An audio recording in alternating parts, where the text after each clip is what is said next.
నమస్తే అండి. ఇవాళ స్వాతికి ఒంట్లో బాలేదు. అలా ఆయనేమో ఫంక్షన్‌కి వెళ్ళారని ఇంక అంకుల్ గారు వెళ్ళి హాస్పిటల్ తీసుకెళ్లారు. నేను కూడా నవ్యని హాస్పిటల్ తీసుకెళ్ళానండి. అంకుల్ గారేమో బైక్ మీద వెళ్ళిపోయారు ఆళ్ళు. ఇంకా అంకుల్ గారికి రావడం లేట్ అవుతుందని నవ్య నేను ఆటోకి వెళ్ళిపోయామండి. వాసు వచ్చి తీసుకెళ్ళాడు. ఇంక డాక్టర్ గారేమో ట్రీట్మెంట్ చేసేసరికి 1 గంట అయిపోయింది.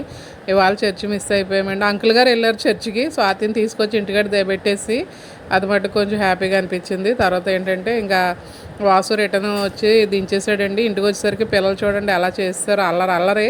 ఇల్లంతా ఎలాగుందో ఇంకా బొమ్మలతోటి.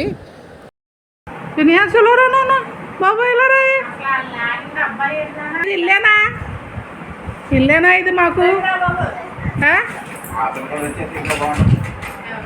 నవ్యను కూడా చూపించేసి తీసుకొచ్చేసరికి 1 గంటన్నర అయిందండి. ఇంక నవ్య ఏమో స్వాతికి ఇంజెక్షన్ చేస్తుంది. తనకు ఒంట్లో బాగాలేదు కదా. ఫుల్ వీడియో కూడా ఉందండి, చూడండి. ఉంటానండి, బాయ్.